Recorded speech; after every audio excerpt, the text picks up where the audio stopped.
Udah itu.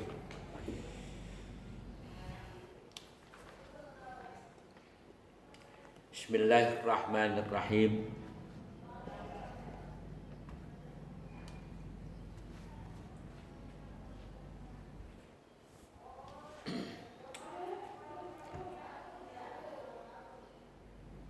Innal hamdalillah wassalatu wassalamu ala Rasulillah wala haula wala quwata illa billah.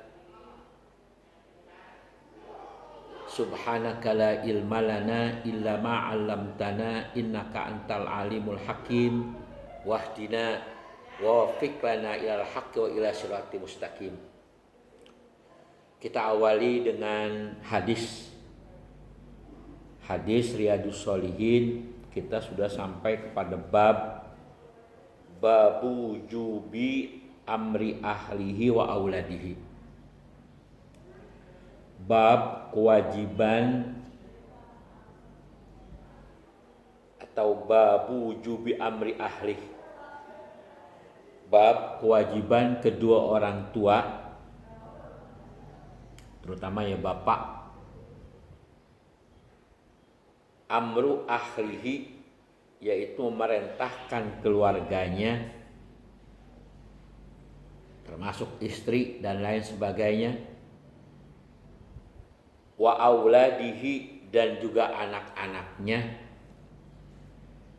al mumayyizina, yang masih mumayyiz sekitaran umur 6 tahun ya, belum balik dah. Jadi udah ada balita batita umur dan 6 tahun tuh mumayyiz, yang udah kenal baik dan buruk. Wasairi man fi ra'iyatihi, dan sekalian orang-orang yang pada tanggungannya. Jadi sang bapak atau sang ayah wajib tuh perintahkan anak-anaknya, istrinya, dan juga pegawai-pegawainya, pembantu-pembantunya itu. Man fi ra'iyatihi, orang yang dalam penjagaannya, dalam tanggungannya. Bita'atillah, apa yang diperintahkan itu taat kepada Allah. Sholat, piran sholat, suruh sholat semua. Pembantu kita, pegawai kita, suruh sholat. Dan Jumat, suruh Jumat. Wa nahyihim anil mukhalafati, dan melarang mereka itu daripada menyalahi akidah. Makanya ya, kita kalau andai kata kita ahli sunnah wal jamaah, ya carilah pembantu-pembantu yang ahli sunnah wal jamaah, yang sejalan, maksudnya gampang nyuruhnya ya, atau yang beragama Islam lah, beragama Islam. Jadi melarang mereka itu daripada mukhalafah, menyalahi kita, apalagi anak-anak kita. Kita tarawih 20 rakaat, 23 sama witir. Dia tarawih 8. Itu namanya mukhalafah. Nahyihim anil mukhalafati, melarang mereka itu daripada menyalahi. Larang samain. Wa ta'dibihim, dan didik mereka, ajarkan mereka akhlak, tata krama, attitude, akhlak.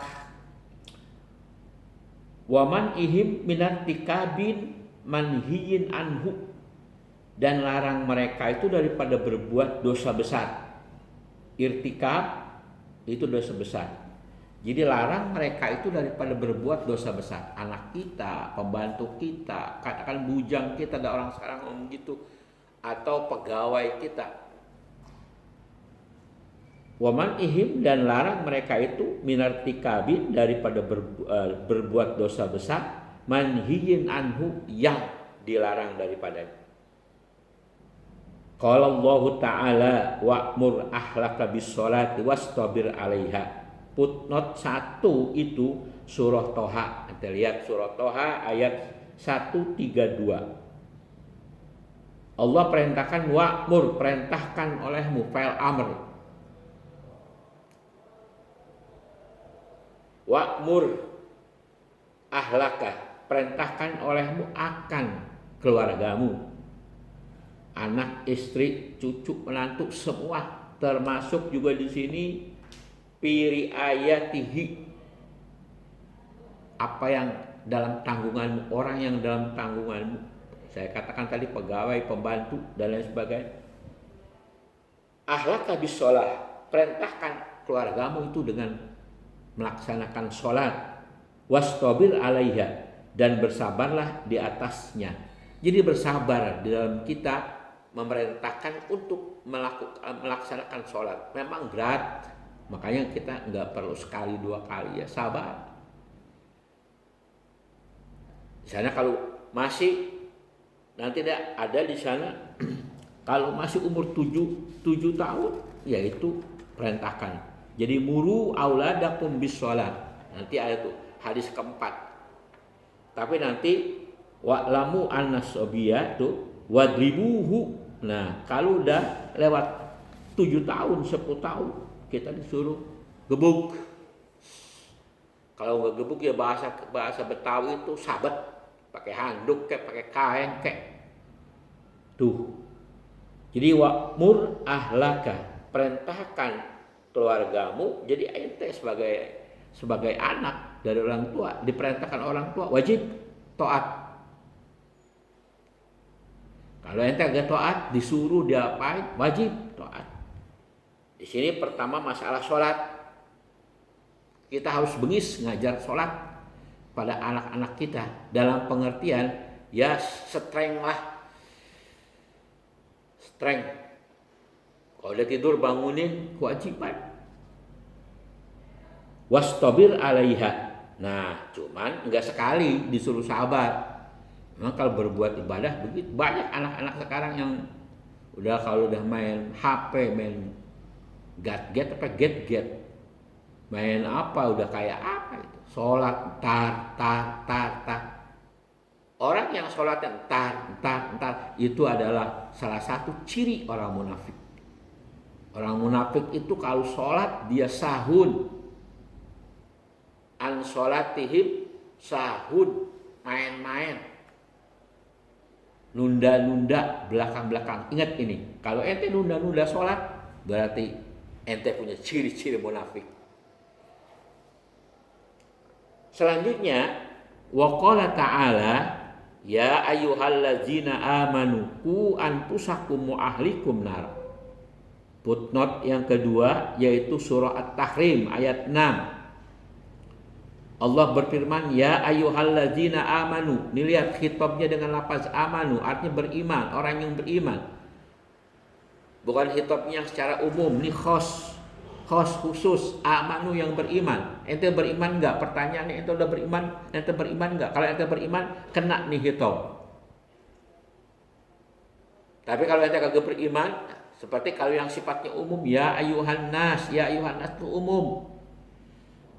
Makanya kita kalau di masjid itu kalau khutbah Jumat itu jangan pakai ayyuhan nas. Karena penggunaannya ayyuhan nas, orang kalau di masjid semuanya juga udah iman. Jarang banget orang masuk masjid kagak beriman. Kecuali maling sendal. Tapi rasanya setiap orang yang masuk ke masjid dia sudah beriman. Makanya kita khitab, kita seru dengan ya ayyuhallazina amanu. Nah, Allah Subhanahu wa taala dalam surah At-Tahrim di sini menghitab ya ayyuhallazina amanu, wahai orang-orang yang beriman. Nah, pertanyaannya, ente udah beriman belum? Para orang tua laki-laki, para orang tua perempuan sama kewajiban. Ku anfusakum. Nah, perintah pertama ku anfusakum. Jaga dirimu. Ente dulu benar-benar. Kalau ngodain orang, ente dulu istighfar.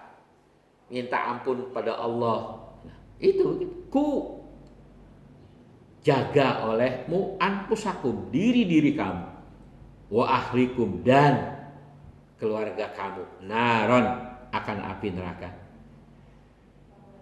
Wa an Abi Hurairah, hadis yang pertama, wa an Abi Hurairah radhiyallahu anhu qala akhazal Hasan bin Ali radhiyallahu anhuma tamratan min tamris shadaqati.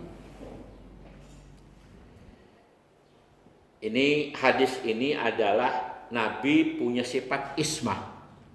Coba ente lihat usul fikihnya. Usul fikih yaitu bait yang wal ambiya'u usimu mimanuhu. Udah tuh. Halaman 5 tuh, halaman 4. Wal ambiya'u usimu mimanuhu, tartuh usul fikihnya Idul Maurud. Anhu walam yakul lahum tafaqquhu pasimtulin nabiyyi an fi'lin ulim bihi jawazul fi'li minhu qad buhim. Sedikit ayo buka itu apa namanya, atau bait yang kelima, lihat pasimtulin nabiyyi, maka bermula bersifat ismah, terpelihara dari Nabi, ya pasti Nabi larang, anfi'lin, daripada perbuatan yang dilarang oleh Allah, ulima bihi jawazul fi'li, sekalipun dia mengetahui orang yang melakukannya itu masih boleh, artinya orang yang belum balik. Nah, di sini contohnya, lihat tuh baitnya. Wa an Abi Hurairah radhiyallahu anhu qala akhazal Hasan bin Ali radhiyallahu anhu tamratan min tamris shadaqati. Akhazal Hasan, mengambil oleh Hasan bin Ali, yaitu cucu Rasul, sambil masih kecil, masih berangkang-rangkang, masih jalan-jalan jatuh, ada korma di baskom atau di nampan atau di piring, dia ambil. Padahal korma itu korma zakat. Orang yang udah kaya, yang bukan mustahik, udah kagak boleh lagi nerima zakat. Yang nerima zakat adalah orang fuqara dan masakin. Jadi kalau ente udah kaya masih nerima zakat juga, berarti ente fakir. Jangan namain diri ente fakir. Kalau ente udah mampu, makanya kita harus keluar zakat. Jadi akhazal Hasan bin Ali, mengambil oleh si Hasan bin Ali radhiyallahu anhu tamratan, akan sebutir korma, min tamris shadaqati, dari korma zakat. Jadi zaman Nabi orang kalau mau zakat taruh dulu rumah Nabi, ntar Nabi baru kasih. Siapapun yang mustahik, sebutir pun tidak ketinggalan. Namun ada kasus atau ada masalah di sini. Tahu-tahu si Hasan dilihat itu makanan korma, dia ambil aja. Habis dia ambil, dia makan. Lalu apa yang terjadi? Begitu Nabi melihat, faja'alaha fi pamihi. Faja'ala fi pihi, ingatin. Ini pihi di sini ada yang dibuang. Asalnya pamihi, pamun, mulut. Tapi di sini lugatul barogis, lugat di surang Arab ini, kalau dibilang pihi itu mimnya pamihi itu dibuang. Itu emang dua lugat dia, dialek. Jadi tinggal kita aja, makanya kita harus tahu nih. Faja'alaha, maka ia memasukinya itu korma, pada pamihi, pada mulutnya, maka dia papak pada ghogaha di sana. Ya ayatnya lain, dia makan. Lalu Nabi melihat bahwasanya korma zakat itu dimakan oleh si Hasan, karena si Hasan ini keturunan Nabi agnia. atau si Hasan itu nggak boleh makan zakat, maka apa yang terjadi? Faqala Rasulullah sallallahu alaihi wasallam kah kah. Atau kalau nanti di sini ada dua riwayat atau ditanwinin kahin kahin. Faqala Rasulullah, maka bersabda Rasulullah SAW kahin kahin atau kih kih. Bahasa kita ini udah jadi bahasa Indonesia ini, ih jijik begitu. Sama juga anak kecil lagi merangkang-merangkang, ada tai kotok, dia raup, dia makan, maka ente sang kakak atau sang ibu harus ih, dirogek mulutnya kalau bahasa kita. Nah ini Nabi mengatakan, faqala Rasulullah SAW kih irmi biha. Irmi artinya lepein, dirogek mulutnya, mulut si Hasan tadi itu. Kena apa? Jangan sampai ketelan. Kalau ketelan apa? Ente udah agnia, udah enggak apa namanya? Udah enggak mustahik menerima zakat, ente makan tuh zakat, maka itu sama juga makan bara neraka. Makanya di sana kita judul kita ku anfusakum wa ahlikum nar. Nah, ini tuh. Jadi barang-barang yang memang itu tidak berakhlak, ya, yang tidak ada etika, anak kita ataupun siapa larang. Saya sebagai kepala sekolah, kalau andai kata marah saya, andai kata udah azan belum juga sholat, belum juga ada yang mau wudu. Itu orang munafik itu kita bongkar tuh sifat-sifat munafik, gebuk kalau perlu. Yang kita gebuk bukan orang, jangan salah paham. Yang kita gebuk adalah sifatnya, mau kemunafikannya ini. Ngambil barang orang, mencuri, hukum dia. Tuh. Ini kita jaga keluarga kita, anak didik kita, termasuk murid kita. Makanya saya jelas bercanda, berantem, wah luar biasa. Pacaran, wah berhenti, titik. Ini kewajiban saya. Saya harus bersifat, mempunyai sifat ismah, terpelihara daripada perbuatan-perbuatan. Mudah-mudahan kita harus bisa menjaga, memelihara diri kita dari perbuatan yang dilarang oleh Allah Subhanahu wa taala. Jadi kata Nabi, kih irmi biha, lepein. Ama alimtah anna la naqulu sadaqata? Apakah tidak engkau tahu? Jadi Nabi ngomong sama si Hasan bin Ali. Padahal ini Hasan belum bisa ngomong, belum bisa. Maka ini namanya buat umat. Ini hadis umum.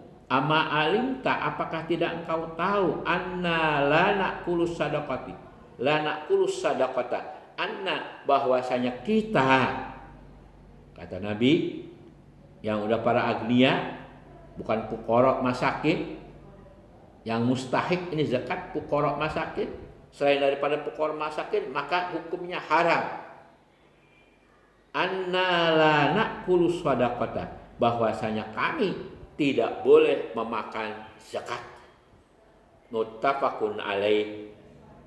Wa fi riwayatin anna la tahillu lana sadaqatu, anna, bahwasanya kami, la, kita, kata Nabi, la tahillu, tidak halal, lana, bagi kita atau bagi kami, as-sadaqatu, yaitu makan harta zakat. Wa qauluhu kahkah yuqalu bi iskanil ha'i, dan ucapan kahkah itu bisa juga dibaca dengan sukun kha. Yuqalu itu dibaca dengan sukun kha. Wa yuqalu bi kasriha ma'at tanwin, dan juga dibaca yuqalu dikata atau dibaca bi kasriha dengan mengkasrohkannya, mengkasrohkan ha ma'at tanwin, tapi ditanwinin jadi kahin. Jadi di sini yang dalam hadis bacanya kah itu disukunkan kha-nya, ada lagi nanti dikasrohkan kha-nya tapi ditanwinkan jadi kahin. Bahasa kita udah jadi ih. Apa itu kalimat kahin atau ih? Tuh di situ dibilangin aja, lihat masing-masing bukunya.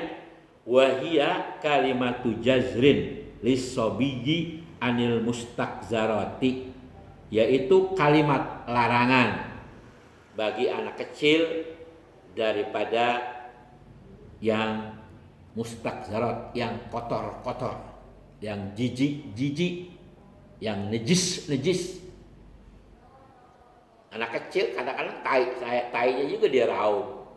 Biasanya kalau udah sampai ke tangan, dia bawa itu nalurinya ke mulut. Hati-hati makanya kecil. Dan biasanya anak kecil itu dia selalu pakai tangan kiri. Itu emang udah ajaran setan. Makanya kita selalu tepak dia. Cubit kalau dia pakai tangan kiri. Atau dulu saya diajarin sama guru saya bahwasanya itu kukunya di dalamin dikit, motongnya, biar kalau dia megang terperih. Jadi dia nggak megang pakai tangan kiri, dia megang pakai tangan kanan. Jadi itu semuanya itu begitu. Jadi orang yang udah kebiasaan tangan kiri itu berarti nggak dididik. Jadi dididik sama setan.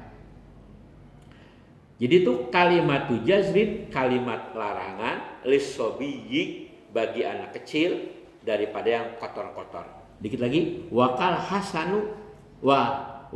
Hasanu radhiyallahu anhu sobiyan, dan adalah Hasan waktu itu masih kecil. Udah Ada satu hadis saja. Satu hadisnya satu, ayatnya 2 gitu. Mohon diperhatikan.